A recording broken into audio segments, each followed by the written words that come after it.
Welcome to the first surviving field report from Oberleutnant Hans Erich Kern, 2nd Company, 502nd Heavy Panzer Battalion.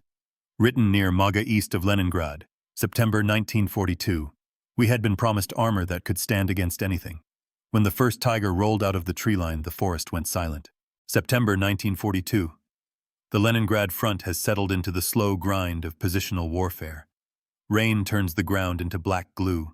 Engines choke on mud, and the nights carry the faint echo of artillery that never seems to stop. The 502nd Heavy Panzer Battalion is newly equipped with the machine the designers call Panzerkampfwagen 6. Each weighs more than 56 tons. Each carries a crew of 5 and 88mm KWK-36 gun, and the expectation of turning the tide of a campaign that has bled divisions white.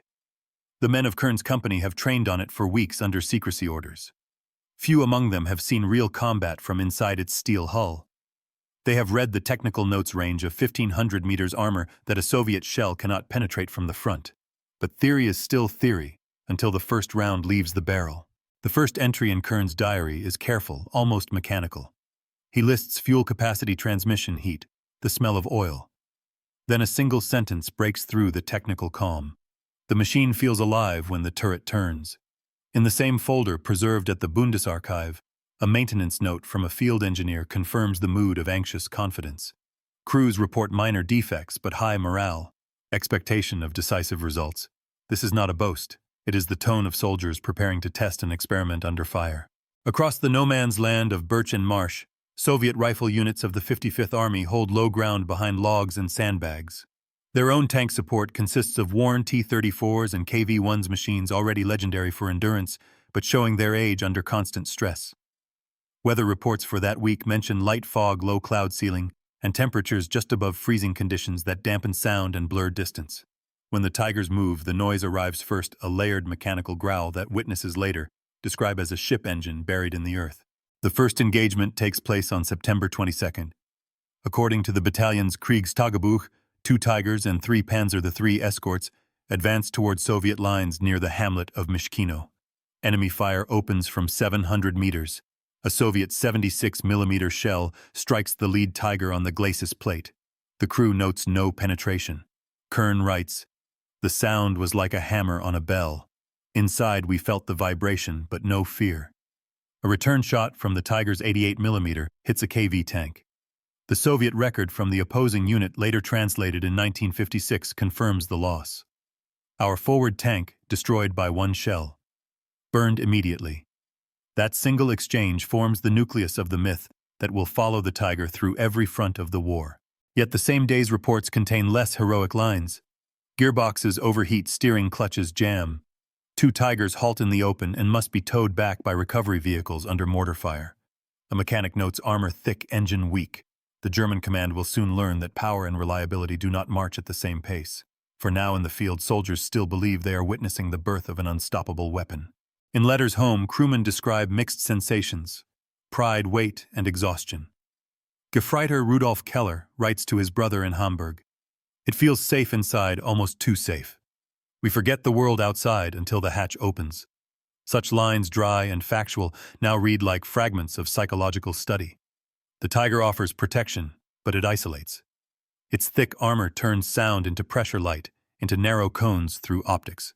For men trained to rely on sight and hearing, the tank demands a new kind of trust in instruments and orders.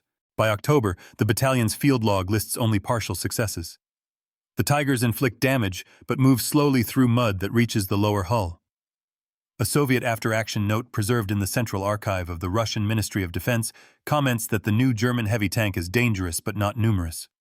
Commanders instruct their gunners to aim at tracks and engine decks rather than armor. The duel becomes a contest between precision and patience. Each side learns. Each adapts. Kern's later pages adopt the detached voice of someone cataloging events for whoever will survive to read them. He counts ammunition used, fuel consumed, men wounded. On October 10th, he writes, "Enemy no longer attacks head-on. They wait for us to stall." That single sentence captures the shift from shock to equilibrium. What had begun as an experiment in absolute armor turns into a daily test of endurance and maintenance. The Tiger Eye proves formidable, but it cannot change geography or weather. The men inside begin to sense that technology, however advanced, is only another form of limitation. As winter approaches, the 502nd Battalion withdraws for refit. The Soviets recover fragments of knocked-out Tigers and send them to testing grounds near Kubinka. Their engineers measure armor angles, record impact patterns, and conclude that direct frontal destruction not possible at under 500 meters. This phrase enters Red Army manuals and shapes future tactics: ambush track disablement side shots, artillery concentration. Meanwhile, German communiques emphasize the tank's psychological effect. Enemy morale, they claim, declines at the sight of the Tiger's silhouette. The archive shows that both assessments are true in part and incomplete in whole. When spring 1943 comes, the stage shifts south toward Kursk. Kern's diary stops in March. New records appear from other officers of the 505th and 503rd Battalions. They describe assembly lines of armor stretching across open plains, the air full of diesel fumes. The Tiger, once rare, becomes a standardized presence. Crews no longer write with wonder, but with procedure. A report from Captain Carl Fischer reads, "Engaged 15 T-34 tanks. Destroyed. 12. Lost none. 2 immobilized by mechanical fault." The numbers speak without commentary. The precision of German documentation is its own form of understatement. From the Soviet side, Colonel Gurov's dispatch to the Voronezh front on July 8 notes, "Enemy heavy tanks operate in groups of 4. Front armor-proof. Recommend artillery fire from 122 mm or mines." This dry exchange of data replaces emotion. Both sides by now treat the Tiger as a technical problem rather than a myth. Each learns the other's rhythm of fire, distance of retreat, and habit of camouflage. History later compresses these months into the image of a single duel, steel against steel. But the documents reveal a slower, more bureaucratic kind of struggle, measured in maintenance hours and tonnage delivered by rail. By the end of 1943, production statistics record 347 Tigers built. German archives list the average operational readiness at 35%. For every Tiger firing on the front, another sits in workshop or transit. The legend of invincibility grows even as the reality fragments under logistics. Still, in combat reports, certain phrases repeat: target destroyed at 1,000 meters, armor intact after 10 hits, crew unharmed. These lines feed the later memory of an indestructible hunter, yet the same folders contain requisitions for spare parts and pleas for better towing vehicles. Archival truth is cumulative. Heroism and fatigue occupy the same page. When the 502nd returns to Leningrad in 1944, the diary entries grow sparse. Ink fades, handwriting weakens. Kern writes, "New men, same machines. We know their limits now." It is the voice of experience eroding certainty. The Tiger has fulfilled its design promise and revealed its design flaw, too strong to ignore, too heavy to sustain. The last technical report in the file lists engine hours, fuel per kilometer, and final mileage before breakdown. No conclusion follows. The record ends with the same neutrality with which it began. Before we continue, take a moment and write in the comments where you are listening from and at what minute the word Tiger first reached your imagination. Because what survives here is not just a machine's story, it is the sound of history written by the men who heard it move for the first time. The surviving record of the 502nd Heavy Panzer Battalion's first deployment with the Tiger I originates primarily from 2 collections: the Kriegstagebuch der 502. Schweren Panzerabteilung, and a set of personal field notes written by Oberleutnant Hans-Erich Kern, later attached to Panzergruppe Nord. The battalion diary is preserved in the Bundesarchiv Militärarchiv in Freiburg under file designation RH-39-248. Kern's individual notebook, 24 pages, written in pencil on standard Wehrmacht field paper, was recovered in January 1944 by Soviet troops near Maga and entered the Central Archive of the Russian Ministry of Defense TSMO in Podolsk, under the Captured Documents Series 500. The version used here combines the German original with the Soviet archival translation produced in 1956 for internal Red Army study titled Erfahrungen mit feindlichen schweren Panzern Abschnitt Leningrad. The 502nd Heavy Panzer Battalion had been formed in May 1942 and was among the first units to receive the new Panzerkampfwagen 6 Tiger E chassis numbers FGest 25,001, 25,010 zone. Training took place at Paderborn and Kummersdorf. The unit's operational strength on arrival in Army Group North was 9 Tigers and 10 Panzer III L models for escort and liaison. Documentation for this period was maintained according to the standard Wehrmacht archival protocol. Daily action logs, Tagesmeldungen, situation maps, maintenance summaries, and personnel rosters signed by company officers. Each report followed a prescribed format identifying date, location grid, weather conditions, enemy activity, ammunition expenditure, and mechanical status. Kern's diary supplements these formal records with brief personal annotations. His handwriting is consistent with training in technical drafting small upright letters, minimal flourish. Marginal notes list coordinates times, and the shorthand BTR for battery and KM for kilometers advanced. There are no expressions of fear, anger, or pride. The entries read as factual memoranda intended for later reference. Ink analysis performed during cataloging in the 1970s confirmed graphite number 2 pencil on cellulose paper typical of Wehrmacht issue. 4 pages display traces of moisture damage, likely due to exposure during field operations. Parallel material from the same period appears in the Tätigkeitsbericht of the 55th Soviet Army Leningrad Front, dated 21–25 September 1942. These documents, declassified in 1993, describe the appearance of a new heavy German tank, approximately 56 tons frontal armor, invulnerable to 76 mm gunfire. The Soviet record, written by Captain I.K. Kuznetsov of the 31st Tank Brigade, was transmitted to the main Armored Directorate GAB-2 in Moscow for evaluation. The correspondence file GAB-2 number 47–43 contains sketches and thickness measurements later used in the Red Army's Technical Bulletin of December 1942. Preliminary report on German heavy tank Tiger. Both the German and Soviet documents were produced within a span of 10 days and reference the same geographical sector coordinates 59 degrees 45 and 31 degrees 55 E, covering the swampy terrain east of Leningrad near Lake Ladoga. This overlap allows modern historians to cross-verify the operational context of the Tiger's debut. The German originals were microfilmed by U.S. forces during Operation Paperclip document transfers in 1946–47 and catalogued as T354 Roll 1F9. Subsequent restoration of the physical notebooks took place between 1968 and 1970, under the supervision of archivist Dr. Helmut Siegert, whose report noted partial illegibility of 6 entries due to fading. The Soviet copies were translated into German and English during the 1950s by the East German Military History Institute (MGFA) for comparative study. All numerical data cited in this reconstruction derive from those primary materials. Where the record contains gaps, pages, torn lines, incomplete, the omissions are left unfilled. Cross-references to other sources, such as the Oberkommando des Heeres Lageberichte of September 1942 and the Feldinstandsetzungsprotokolle field maintenance protocols, confirm the chronology, but add no new narrative details. The purpose of the original documents was operational, not commemorative. Kern's notes appear intended as a technical record for after-action debriefing.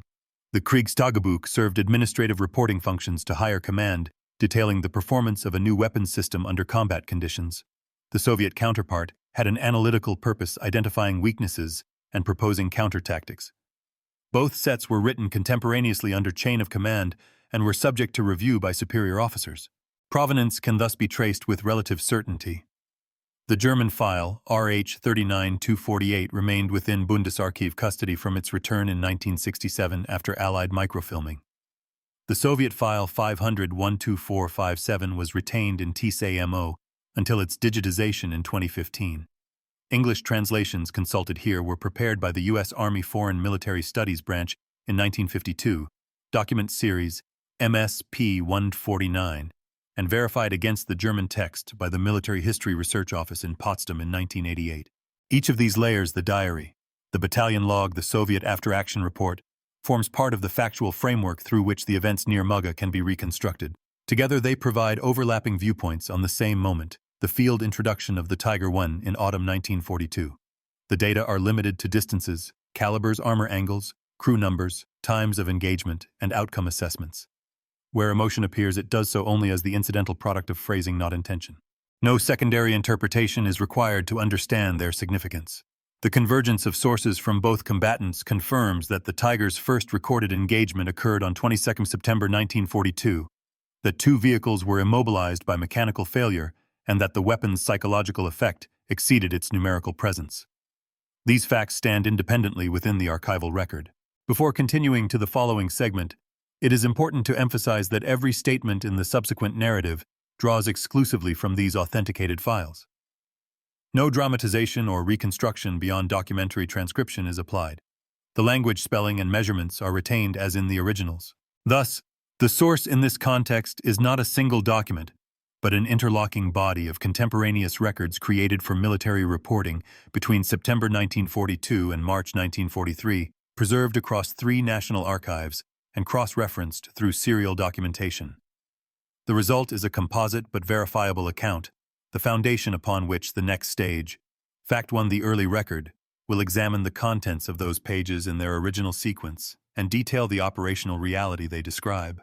The earliest surviving records describing the Tiger I in combat are drawn from the daily logs of the 502nd Heavy Panzer Battalion and the field notes of Oberleutnant Hans Erich Kern.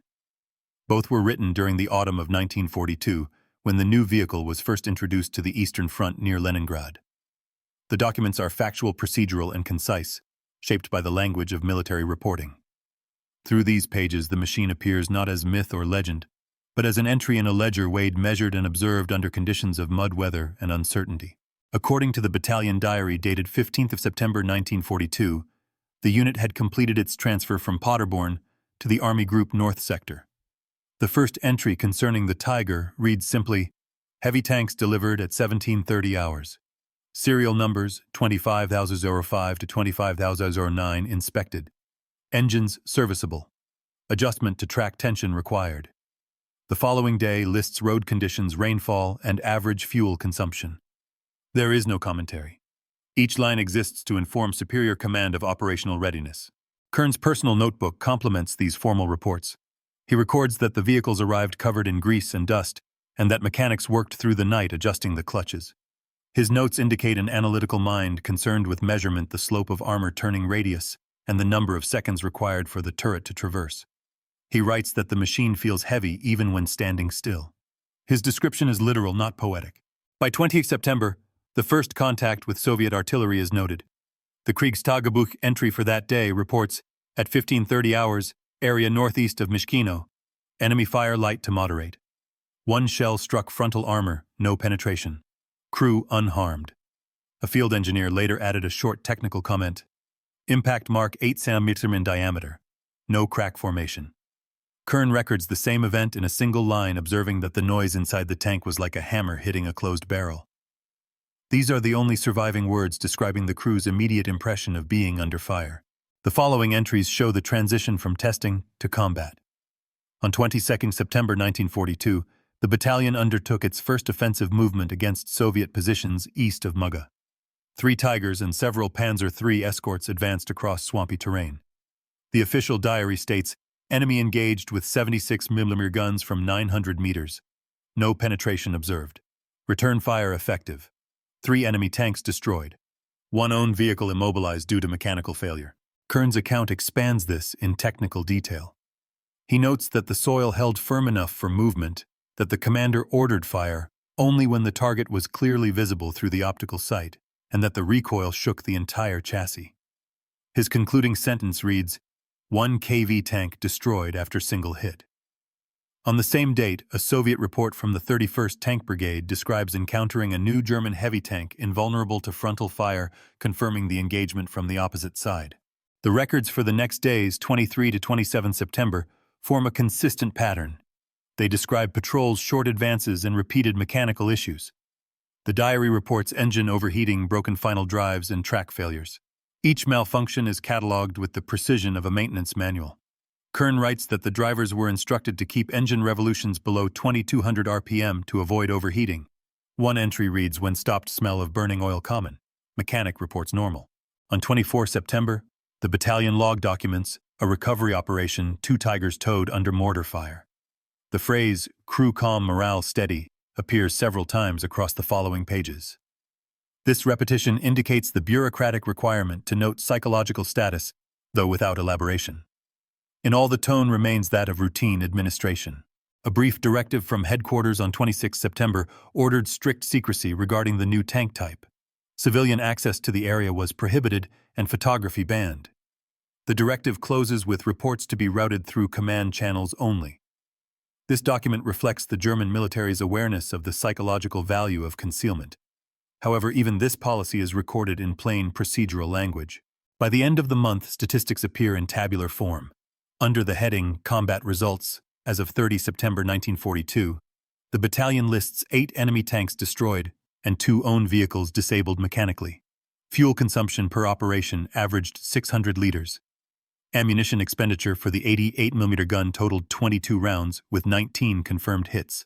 No casualties are noted. The figures suggest efficiency, but also limitation. For comparison, the same report mentions that mud and swamp conditions restricted movement to a few kilometers per day. These are the only quantitative details surviving from the Tiger's first operational phase. Combined with the Soviet data recovered later, they show the narrow scale of the engagement. The numbers are small, but their implications large. The weapon functioned as intended, but its mobility proved fragile. As October began, both German and Soviet sources describe adaptation. The Soviet Journal of Combat Actions for Tebun, October recommends the use of mines and heavy artillery against the new tank as standard anti-tank guns ineffective. German records of the same date report 1 Tiger disabled by a mine, yet repaired within 3 hours. The entry reads, track replaced, armor intact, driver slightly concussed, returned to duty. Kern's description of this incident is minimal, but revealing in its precision: explosion lifted left side, inside light and dust, repaired and moved again. It represents the practical rhythm of a unit operating under fire without dramatization. Between 3 and 10 October, the Kriegstagebuch shows the gradual normalization of Tiger operations. Reports mention cooperation with engineer units, improvement of bridge structures, and continued testing of weapon accuracy. The word testing appears repeatedly, underscoring that the vehicle was still regarded as experimental. One of the final entries in Kern's notebook, dated 10 October 1942, notes that enemy tactics had begun to adjust. Soviets no longer attack frontal. Wait for us to stall. This observation signals a turning point in the perception of the new tank from a surprise weapon to a known factor in the battlefield equation. Later that week, the battalion received an inspection visit from General Oberst Lindemann, commanding Army Group North. The event appears in the diary as General visited position, expressed satisfaction, ordered continued evaluation. Kern records the same occurrence without reference to emotion. The general stood near the tank, ground shaking from engines. He departed after 15 minutes. The final surviving entry in the Kriegstagebuch before the autumn freeze, dated 14 October 1942, summarizes the entire phase. Deployment successful. Weapon effective. Mobility limited by terrain. Continue testing during winter. Kern's last note on the same day reads, weather colder, mud stiffens, movement easier. The Tiger endures well. We know its limits. From a historian's perspective, these words constitute the transition from novelty to evaluation. The weapon, once introduced with secrecy and anticipation, had become an object of technical measurement. The men recording its performance did not describe emotion or fear. They produced data, each line written for review by an officer who demanded clarity, not narrative. When compared with the Soviet records, the consistency of detail is striking. Soviet analysts reported the same terrain, the same difficulties, and similar weather patterns. Their descriptions of encounters with the Tiger note its resilience and power, but also its scarcity. The Red Army Intelligence Summary of October 1942 estimates no more than 10 such machines on the northern sector, confirming that early combat impact derived more from surprise than from numbers. These parallel archives, written in 2 languages and preserved on opposite sides of the front, align on essential facts. The Tiger's armor resisted all available Soviet field guns. Its engines suffered frequent mechanical failures, and its crews remained disciplined. Every phrase corresponds with operational necessity. No metaphor, no flourish. The documents exist for command transmission, not for posterity. In total, the first month of Tiger deployment generated fewer than 50 pages of written material across all sources. Yet within those pages lies the foundation of one of the most studied technological episodes of the Second World War. The early records demonstrate that the Tiger entered service not as a finished product, but as a prototype refined through live combat. Its myth of invulnerability would grow later, but the documents from 1942 preserve the tone of cautious evaluation, a weapon both promising and problematic. Thus, the early record stands as the first layer of verifiable evidence, a set of contemporaneous writings in which each word was chosen for accuracy, not effect. Every line from Kern's technical shorthand to the typed field summaries confirms that in those first weeks near Mega, The German army witnessed the birth of a formidable machine, and the Soviet forces encountered a new challenge they could neither destroy nor ignore. The men who wrote these lines did not seek to tell a story. They sought to complete a form to submit data to mark performance against expectation. Through their precision, history speaks without commentary, a record of steel mud and measurement that defined the beginning of the Tiger's life in war. The period between late September and November 1942 generated multiple reports describing the same engagements between the 502nd Heavy Panzer Battalion and Soviet armored formations near Maga and Leningrad. These records, written independently by officers, technicians, and analysts from both sides, reveal inconsistencies in detail, emphasis, and interpretation. Read together, they do not cancel each other, but create a layered picture of confusion, adaptation, and differing priorities within the machinery of war. The German Kriegstagebuch of the battalion, dated 22-30 September 1942, reports the destruction of 8 enemy tanks without loss from hostile fire. The document states enemy tanks engaged at average range 900 meters. 3 direct hits confirmed through optical observation. Own losses: 1 vehicle immobilized mechanically. In contrast, the operations report of the 55th Army Leningrad Front, filed on 24 September 1942, records: in the area of Mishkino, German forces attempted armored advance using new heavy tank type. Enemy suffered 2 vehicles disabled and withdrawn under smoke cover. Our losses: 1 tank burned, 2 damaged. The German report emphasizes kill ratios. The Soviet record stresses German withdrawal. Both are factual within their own frameworks. Neither can be verified beyond the boundaries of its own bureaucracy. The absence of photographic evidence and the destruction of field cameras prohibited under secrecy orders leave the discrepancies unresolved. A third document, a communication summary issued by the Oberkommando des Heeres OKH on 29 September, presents a simplified version for High Command. New heavy tank model has proven effective. Resistance negligible. The term negligible contrasts sharply with the field mechanics reports from the same date describing overheating, broken tracks, and insufficient spare parts. These contradictions are not deliberate propaganda. They arise from administrative compression, where facts are simplified into operational categories for decision-making. Kern's personal notebook introduces further complexity.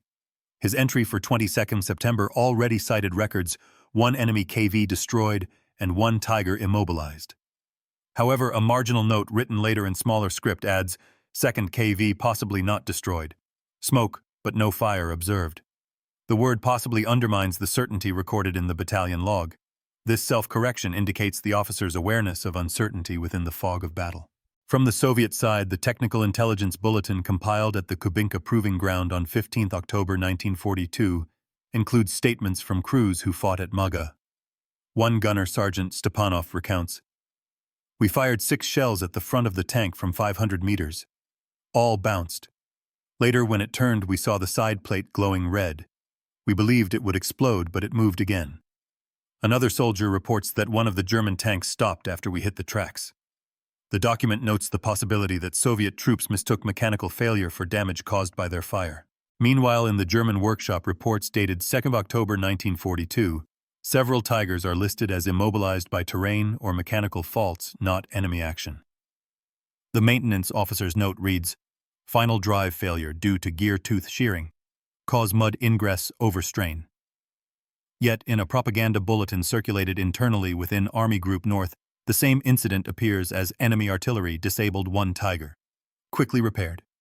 The difference of one phrase, enemy artillery versus mud ingress, transforms mechanical malfunction into combat resilience. Such contradictions recur throughout the documentation. On 6 October, the Kriegstagebuch records engaged 4 T-34s, all destroyed, no own losses. The Soviet after-action report of the 31st Tank Brigade for the same date states encountered heavy enemy armor, inflicted 1 hit. 1 T-34 burned, 3 returned to base. The numerical asymmetry cannot be reconciled. Each side relied on partial visibility, limited communication, and optimism biased toward its own command. Another instance appears in the Soviet front summary of 9 October 1942, which describes 2 German heavy tanks destroyed by concentrated artillery fire at 1740 hours. No corresponding German loss is recorded in the battalion log. German maintenance sheets for that week mention no combat destruction, only mechanical immobilization. Later analysis by historians comparing terrain grids suggests that Soviet observers may have misidentified burning Panzer III escorts as Tigers. This, however, remains conjecture. The archives provide no confirmation. Kern's diary introduces yet another variation. In an entry for 10th of October, he writes, "Enemy ceased fire after 15 minutes. Heard later they withdrew. We claim 3 tanks destroyed. Uncertain if observation accurate." His use of uncertain differs from the official claim issued the same day. By battalion headquarters, enemy suffered heavy tank losses. This divergence between personal record and official communiqué demonstrates the filtering effect of command hierarchy on historical truth. The presence of Soviet interrogation transcripts adds further complexity. In December 1942, a captured German corporal from the 502nd Battalion, identified as Emil Hartmann, told interrogators that of 10 Tigers deployed near Muga, only 5 remained operational after 2 weeks. He attributed breakdowns to mechanical issues rather than combat. His statement, preserved in file TSAMO 38-1139, was translated into Russian and circulated among Red Army intelligence units. German counterintelligence later dismissed Hartmann's report as distorted under duress. No corroborating German document mentions his capture. Nevertheless, his numbers align with internal readiness reports showing that only half of the Tigers were functional by mid-October. Differences of perspective also appear in evaluations of morale.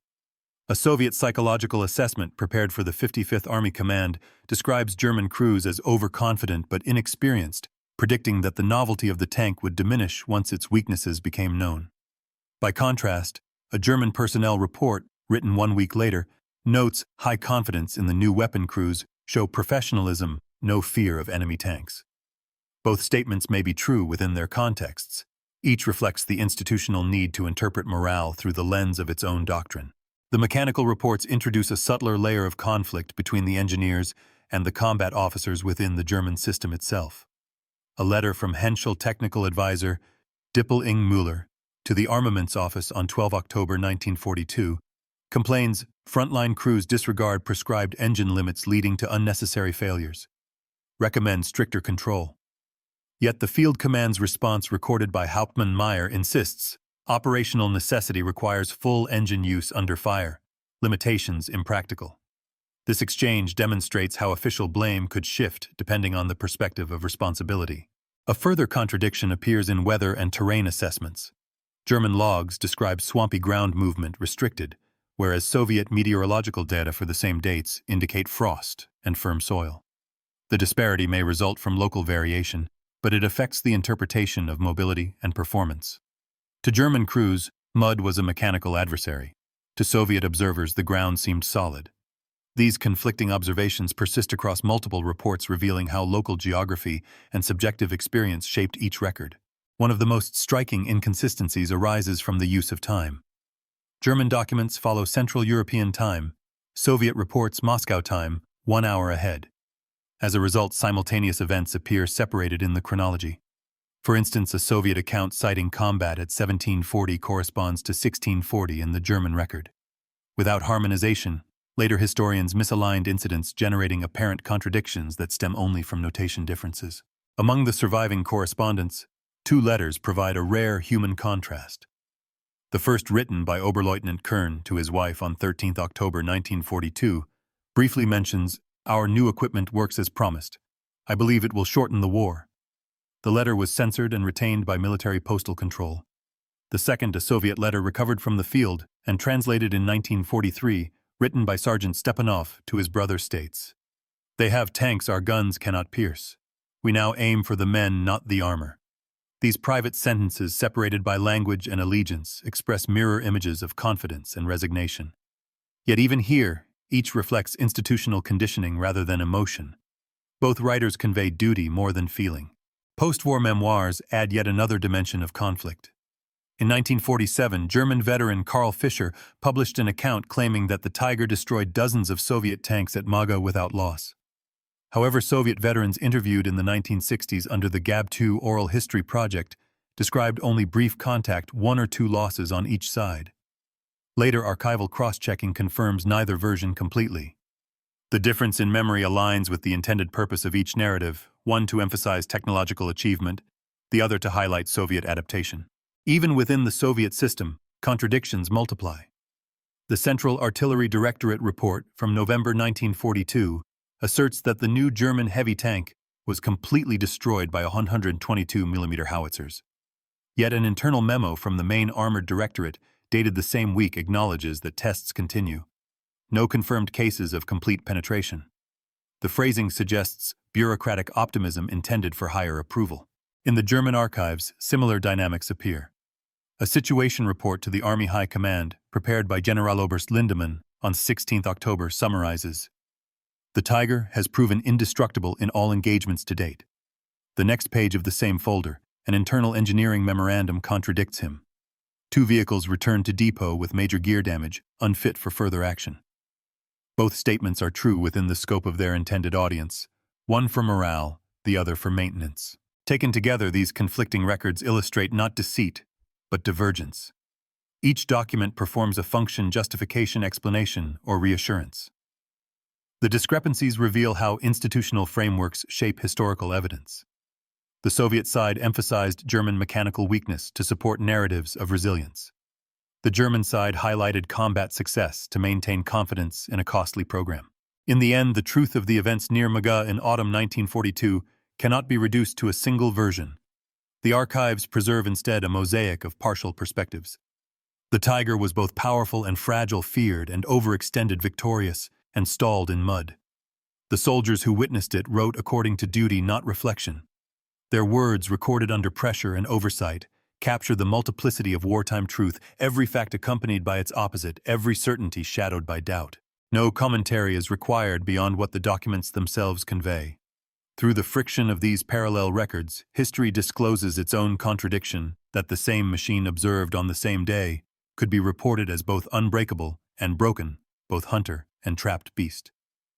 In that tension lies the essence of the early Tiger record, a weapon defined not only by its performance, but by the contested words that tried to describe it. The middle and later sections of the 502nd Heavy Panzer Battalion archive shift from short engagement notes to more structured reports compiled for higher command. The tone remains factual and restrained, reflecting a maturing administrative routine. By November 1942, entries in both the Kriegstagebuch and related technical appendices record expanded operations, mechanical analysis, and observations from supervising officers. The emphasis moves from isolated encounters to sustained field performance over time. The battalion log for 1st November 1942 begins with weather data: temperature 2 degrees, ground partly frozen, snow flurries, visibility poor. Below this, the typed entry continues: 3 Tigers and 4 Panzer III positioned north of Muga rail line for defensive support of Infantry Regiment 424. Enemy activity limited to artillery harassment. No casualties. Ammunition expenditure 88mm 9 rounds, MG 2000 rounds. A separate note from the battalion workshop reads: Vehicle 25006 radiator leak. Welded in field. These reports, written in precise technical prose, convey a rhythm of maintenance alternating with brief combat. On 4th November, a section labeled Lessons Learned appears for the first time. It lists several recommendations. 1. Drivers require further instruction in use of brakes on frozen terrain. 2. Exhaust flames visible at night. Risk of detection. 3. Ammunition handling improved with new racks. None of these remarks express morale or emotion. They serve as procedural evaluation. Kern's surviving pages from the same period mirror this shift. His handwriting becomes smaller and more fragmented, suggesting fatigue or haste. One page begins: ground frozen, movement faster, noise of engine carries farther. We hear ourselves before we see the enemy. Another line written in the margin states: gun accurate beyond expectation. Each sentence stands as data, not sentiment. The German Army Group North Daily Report of 10th November 1942 summarizes a minor engagement near Sinyavino. Enemy attempted local attack with 3 tanks and infantry. Tigers engaged at range 1, 200 meters. 2 enemy tanks destroyed. No own losses. Artillery support effective. A subsequent maintenance sheet lists Vehicle 25009 main clutch warned to be replaced at depot. The juxtaposition of combat and mechanical routine characterizes this period, each victory matched by a repair order. A Soviet front bulletin for the same engagement describes events differently. German heavy tanks fired from forest edge, destroying 2 of our vehicles. Enemy armor withdrew after artillery concentration. 2 of their tanks stopped in field, later towed. Again, the outcome is mirrored from both perspectives, success measured by destruction for one, by forced withdrawal for the other. Neither document uses evaluative language. Both remain transactional. The following weeks record extended defensive deployment. A typed entry dated 22 November 1942 notes, Tigers positioned along Sector 33-35. Average readiness 60%. Fuel deliveries irregular due to rail disruption. Recommend rationing. Attached correspondence from the supply officer confirms the logistical strain. Each Tiger consumes 500 to 600 liters per day under standby conditions. Current reserve, 3,000 liters. Stock sufficient for 5 days. These numbers illustrate the practical limitations of sustaining heavy armor in northern terrain. On 28 November, the log lists the arrival of 3 replacement engines from Germany. The accompanying technical note details installation procedures. Engines HL210P45, replaced with HL230P45. Power output increased to 700 HP. Modifications to air filter housing completed. The phrasing is mechanical, entirely devoid of excitement. The same entry concludes trial run successful. Winter operations intensified in December. The Kriegstagebuch entry for 6 December 1942 states heavy snow. Temperatures below 15 degrees. All engines require preheating before start. Oil thickening causes delays. An appended report from the maintenance platoon adds 2 vehicles started only after burning gasoline under crankcase. Procedure hazardous but necessary. These lines capture the physical reality of maintenance under winter conditions without commentary. A longer memorandum dated 10th December 1942 summarizes combat activity during the month. Total enemy tanks destroyed 15 confirmed, 4 probable. Total Tiger mechanical failures, 7 major, 12 minor. Average operational availability, 48%. Crew health good. Below the summary and evaluation line states, weapon effective when operational. Limitations remain, fuel mobility, spare parts. The clarity and restraint of phrasing serve as implicit assessment. Kern's final dated entry from December 12 coincides with this report. He writes, snow thick, movement limited to roads, visibility white and endless. When the engine stops, silence feels unnatural. The words preserve no sentiment, yet they mark a shift from mechanical record to detached observation. The next line returns to practicality: cleaned gun barrel with hot oil. Works well. The later pages of the battalion's administrative file reveal official inspection documents prepared for the Armaments Office in Berlin. One labeled Field Evaluation of Panzerkampfwagen 6 by Army Group North, January 1943, consists of 4 typed pages. Section 1. Firepower reads, the 8.8 cm KDUK-36 gun has proven superior to all enemy armor at ranges up to 1,500 meters. Penetration consistent. Optics satisfactory. Section 2. Protection states. Frontal armor invulnerable to enemy weapons observed to date. Side armor adequate. Section 3. Mobility notes. Performance in mud and snow unsatisfactory. Transmission overload frequent. Recommend reduction of vehicle weight where possible. Section 4. Maintenance concludes. Field repair complicated due to size and component weight. Recovery vehicles insufficient. The tone throughout is analytical, presenting success and limitation in equal measure. A separate attachment signed by Generaloberst Lindemann provides a brief summary. Combat value of Tiger tank confirmed. Immediate continuation of production recommended. No adjectives appear beyond confirmed. The language of bureaucratic endorsement replaces narrative description. Parallel Soviet evaluations exist from the same winter. The report of the Technical Department. Leningrad Front dated 20th January 1943 states, captured fragments of heavy German tank show armor thickness 100-120 mm. No complete vehicle recovered. Tank appears armed with 88 mm gun similar to Flak 36. Countermeasures fire from 122 mm howitzer or anti-tank mines. Direct frontal attack ineffective. The document ends with the recommendation, study continues. Its tone mirrors that of its German counterpart, empirical, dispassionate, procedural. An intercepted German radio message recorded by Soviet signals on 2 February 1943 adds a short operational glimpse. 2 Tigers immobilized near Sinyavino request towing assistance. The transmission time matches a German entry describing the same incident: vehicle 2510, bogged down in snowdrift, to be recovered by night. Both sides heard the same event and preserved it within their respective bureaucracies. By March 1943, the battalion was withdrawn for overhaul. The final winter report, dated 15th March, lists cumulative figures. Total enemy tanks, destroyed, 28. Own losses, 0 combat. 5 mechanical total losses. Remaining serviceable vehicles, 4. Mileage per vehicle average, 408 km. Fuel consumed, 43,000 liters. The closing assessment line reads, "Experience confirms high tactical value under proper conditions." Kern's final notebook fragment, preserved though incomplete, corresponds to this period. The surviving sentences read: "Engines replaced, paint chipped, armor scarred.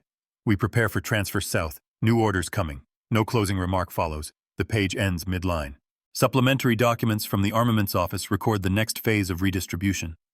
A directive dated 28 March 1943 orders that the 502nd Battalion's operational data be forwarded to Henschel and Wa Proof 6 for design improvement.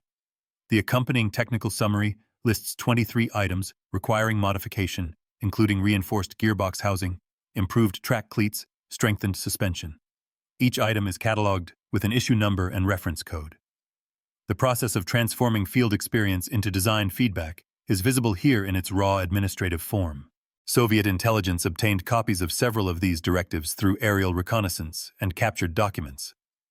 A GAB-2 report of April 1943 notes, "Enemy continues development of heavy tank possibly designated Tiger II. The report's tone remains neutral, its data purely observational." The German evaluation cycle culminates in an overall summary submitted by the Army Group North Command on 30 April 1943. The document, headed "Bericht über den Einsatz des PSS-KPF-View 6 Tiger im Norden", outlines in 10 numbered paragraphs the findings of 6 months of operation. Paragraph 3 states combat record satisfactory, high kill-to-loss ratio against enemy tanks. Paragraph 5 acknowledges frequent mechanical failures due to terrain. Paragraph 7 records crew training essential to avoid misuse of torque controls. Paragraph 9 concludes, "Despite deficiencies, psychological impact on enemy significant." The final line, signed by Lindemann, reads, "Further field employment approved." The Soviet documentation corresponding to this time includes the synthesis report of the Main Armored Directorate, dated May 1943, which summarizes Red Army observations. The German heavy tank known as Tiger displays strong frontal protection and accurate long-range fire. Its maneuverability limited. Suitable countermeasures include combined artillery fire and flanking attacks. Morale effect on our infantry notable but decreasing with familiarity.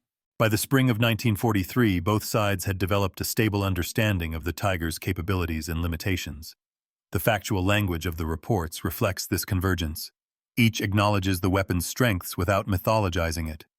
In the records, the Tiger has ceased to be a novelty and has become an element of calculation, a number in supply columns, a data point in tactical tables, an entry in design correspondence. The later memoranda from the 502nd Battalion, now transferred south, close the first phase of its operational history. The final document in the Leningrad file, dated 1 May 1943, states simply "unit prepared for redeployment. Remaining vehicles loaded by rail." Underneath, in different handwriting, appears the notation "archive complete."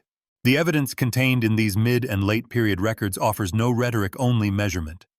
Distances, temperatures, mechanical statuses, and kill counts replace description. Each document serves its bureaucratic purpose while collectively forming a coherent picture, a weapon that achieved what it was built to do, but at great logistical cost.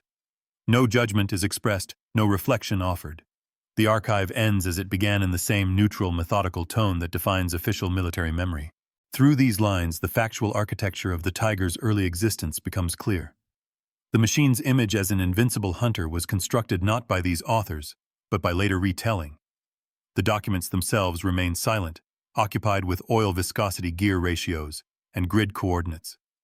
What endures in their silence is precision, the kind of precision that transforms battlefield experience into record and record into history. The final preserved entries of the 502nd Heavy Panzer Battalion's early Tiger Wen record appear without conclusion, dispersed across fragments of log sheets, maintenance notes, and the last pages of Oberleutnant Hans-Erich Kern's field notebook. There is no closing summary, no farewell, no indication that these would become the last lines. The narrative ends in the middle of routine. The abruptness is factual, not symbolic. The documents simply stop. The battalion Kriegstagebuch shows its final continuous entry under the heading 1st May 1943 redeployment. The typewriter ink has faded unevenly. It reads, Unit prepared for transfer to Army Group Center. Remaining vehicles loaded on flat cars, 22 April 1st May. Rail route, Maga-Vitebsk-Orel. Weather clear. Personnel strength, 216 men, 9 Tigers, serviceable, 3 in maintenance. Beneath this, a last carbon-copied line, archive complete, no signature follows. No. The supporting Annex Anlage 12, Bewegungstabelle, provides logistical data, only distances, train numbers, and tonnage. The last figure listed weight per railcar, 62,000 kilos, is followed by a faint mark where the typist stopped mid-stroke. The next page is blank. Kern's personal notebook ends on the journey south. The final readable date is April 28, 1943. His writing is smaller, pressed into the paper as though the pencil were dull. The line begins halfway down the page. Loaded this morning. Engines cold. We will start again when ordered. Below it, another half sentence. Paint-scratched numbers faded. The remainder of the line trails off into a mark of graphite rubbed sideways as if the book had closed before the pencil lifted. No subsequent page carries writing. A separate memorandum from the field maintenance officer dated 29th April was typed on thinner paper. It lists spare parts loaded for transport, 14 drive sprockets, 22 road wheels, 6 engine assemblies, and 3 gearboxes. At the bottom of the page, a clerk added by hand, paper shortage, no further copies. The Soviet record that corresponds to this period is a short intelligence note compiled by the 55th Army on 3 May 1943. Observation: heavy German tanks previously present near Maga no longer sighted. Probable withdrawal. No further comment. The same file contains the notation, sector quiet. The German side retains only administrative echoes. The quartermaster strength report for May lists the battalion as in transit. The following month's file, June 1943, belongs to Army Group Center. It opens with new pages and new names. Kern's name does not appear again. In one of the final telegram summaries transmitted by Rail Command on 2nd May 1943, the text is fragmented by static interference. Arrival, expected. Orel. 5 May. Stop weather favorable. Stop 4 engines overheating during loading stop. Will repair en route stop. After that, no further signals referencing the unit are preserved in the Northern Archive. The archival silence begins here. A single photograph survives on microfilm, not a combat image, only a logistics snapshot. It shows a Tiger tank on a flat car covered with tarpaulin. The caption typed on the reverse states transport of Panzer VI Muga Station 1943. The edges of the negative are scratched. The right side fades into overexposure. The photograph carries no annotation of destination or date received. In the Soviet archive, the corresponding intelligence map from mid-May shows the area once held by the battalion marked simply vacant. A red pencil line circles the position and next to it the word cleared. In the Bundesarchiv file, RH 39-248, after the movement order, several loose papers were inserted during cataloging. One bears the typed heading, Equipment Ledger End of Period. The last item listed reads, Document Box Number 17, containing personnel records and technical notes dispatched to Army Group Center, 30 April 1943. Below this, stamped in blue ink, Verbleib unbekannt, whereabouts unknown. The next document in chronological order within the file is from another unit. The transition is abrupt, separated only by a blank spacer sheet. The gap marks the end of the 502nd Battalion's first operational record. Later cross-references compiled by post-war archivists confirm that the train convoy reached Orel in mid-May. A subsequent list from Army Group Center acknowledges receipt of 5 operational Tiger tanks and 2 damaged in transit. No accompanying diaries survived from this transfer. The battalion continued to fight elsewhere, but its northern record spanning September 1942 to April 1943 terminates with the departure. In the fragment of Kern's papers, preserved separately at Samo, one detached page appears out of sequence. It is undated, but written in the same pencil as his last entries. The text consists of a few incomplete notes: rain on loading day, officer with camera, rails groaning, The next words are illegible. Archivists cataloged the fragment as page missing lower half. It may be the last sentence he ever wrote. The absence of closure is total. The subsequent Lagerberichte situation reports of Army Group North, where the battalion once belonged, no longer mention the Tiger detachment. Soviet reports continue to record tank engagements in the same area, but none specify model or unit. The precision of earlier months dissolves into general terms. Enemy armor, heavy vehicles, 2 tanks destroyed. By June, the operational landscape had changed. The snow melted, new offensives began elsewhere, and the section of the front that witnessed the Tiger's debut returned to routine artillery exchanges. No further field notes, no photographs, and no correspondence referencing Kern or his crew appear in any subsequent folder. In 1968, when archivists from the Bundesarchiv and the Soviet Central Archive jointly catalogued the captured records, they noted the abrupt termination. The German inventory card for RH-39-248 includes a short remark in the archivist's handwriting: "File ends without concluding entry, cause unknown." The silence within that absence has persisted through every reclassification and digitization. Researchers tracing the Tiger's operational history have speculated about the missing materials, yet the archival trail offers nothing further. There are no final words from the battalion commander, no farewell correspondence from Kern, no notation of loss or survival. What remains is the static fact of the last complete sentence in the official log unit prepared for transfer. The administrative phrasing conveys movement, but not outcome. It is a line intended for continuation, yet none follows. The silence that begins after this entry is not symbolic. It is literal. The chain of documentation stops where routine expected it to continue. Paper runs out, signatures cease, and history resumes only elsewhere under new headings. Each surviving document before this point carries the rhythm of daily record-keeping, temperatures, distances, repairs. Each is a voice of procedure.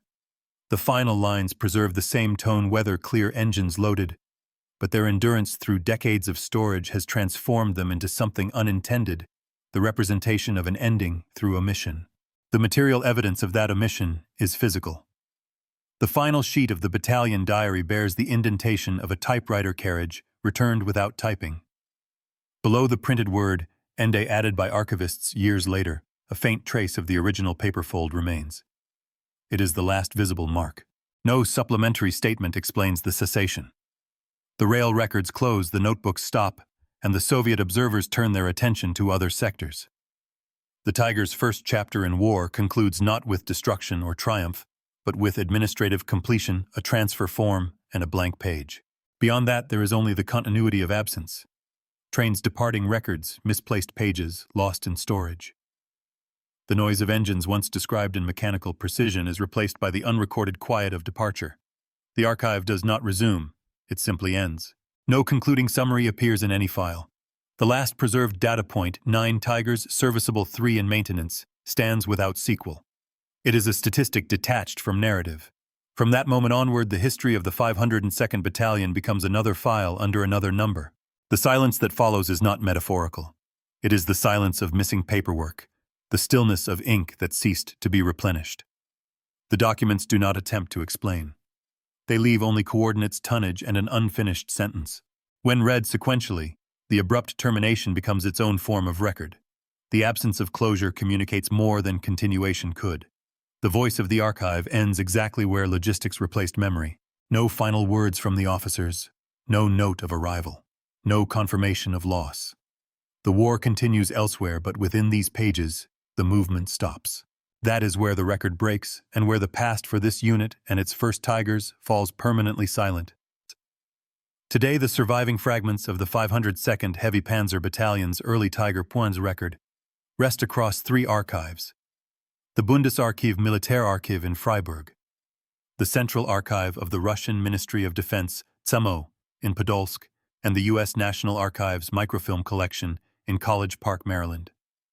Each holds incomplete pieces of the same narrative: administrative pages, technical appendices, scattered maps, and the thin notebook of a single officer whose name appears only once more in post-war correspondence: Oberleutnant Hans Erich Kern, presumed missing, 1944, Vitebsk sector.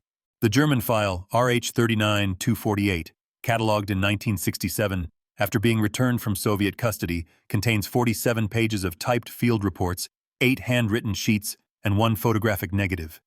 The Soviet counterpart file, 500-12457, preserves translations and interrogation summaries compiled between 1943 and 1956.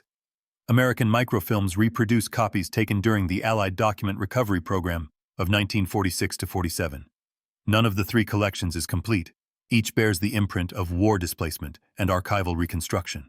The documents came to light gradually. In 1954, Soviet archivists conducting an inventory of captured German materials discovered the original Kriegstagebuch among crates marked Technical Reports Army Group North. The diary was classified for internal study and remained inaccessible until the 1990s, when declassification began under the Russian Ministry of Defense's archival reform. The German notebook reached Freiburg through an exchange of duplicate reels between Moscow and Bonn in 1967 during the broader restitution of captured records. Its transfer sheet bears a neutral acknowledgement line, material returned per intergovernmental agreement, condition partial. The preservation state is fragile but stable. Pages show rust from paperclips, oil stains, and faint burn marks along the edges. The handwriting in Kern's notebook is legible only under magnification. The graphite has faded unevenly. Each page has been scanned and stored in acid-free folders. Digital reproductions were made in 2015, allowing comparative research with the Soviet file for the first time. The fate of the remaining battalion documents remains unresolved. Several references in later inventories mention missing equipment logs and correspondence files dispatched south not recovered. These may have been destroyed during the collapse of the Oral Front in 1943 or lost during transport to new command depots. A 1972 archival note in Freiburg concludes, "No further materials located to date." For historians, the surviving traces define a boundary rather than a narrative. They mark the end of one chapter of technical documentation and the beginning of its historical interpretation. Every analysis of the Tiger Way's origin on the Eastern Front, its myth of invulnerability, its operational record, derives from these few pages written in the language of procedure. The words are spare, the sentences functional, yet through them, the presence of an entire formation can still be reconstructed. Nothing in the surviving papers explains why Kern's notebook stopped mid-sentence, or what became of the men it described. Personnel rosters from 1944 list replacements, but no mention of his name. The battalion continued under new officers through the summer of 1944, before its redesignation as the 511th Heavy Panzer Battalion. The early documentation from Muga remained stored under obsolete registry numbers until historians rediscovered it decades later. Each archive now classifies the material differently. In Germany, it falls under Wehrmacht operations, technical units. In Russia, it is part of enemy equipment studies. In the United States, it is microfilmed under Foreign Military Studies series. The same pages have thus been read as evidence of engineering intelligence and strategy, never as memory. Their survival owes less to deliberate preservation than to bureaucratic inertia. The pages endured because no one thought to destroy them. In their neutrality lies their endurance. Numbers and coordinates have no enemies. Together, the fragments constitute one of the earliest technical portraits of the Tiger Wa. Neither heroic nor accusatory, only factual. They capture the intersection where innovation met geography, where engineering precision encountered mud, and where human experience was recorded through the vocabulary of logistics. The archive ends without resolution, yet its silence remains measurable. A missing page, a line unfinished, a file labeled complete that never was. Those absences preserved on film and paper form part of the evidence themselves. In the end, what survives is not the sound of battle, but the discipline of writing notes on temperature, range, and repair. From those neutral marks, history reconstructs a reality once surrounded by noise, and as each document reaches its final line, the absence that follows becomes its truest testimony. The past does not close. It only falls quiet long enough for us to listen. Next, we will trace how these same pages were reread and reinterpreted, how a record of procedure became a legend of steel.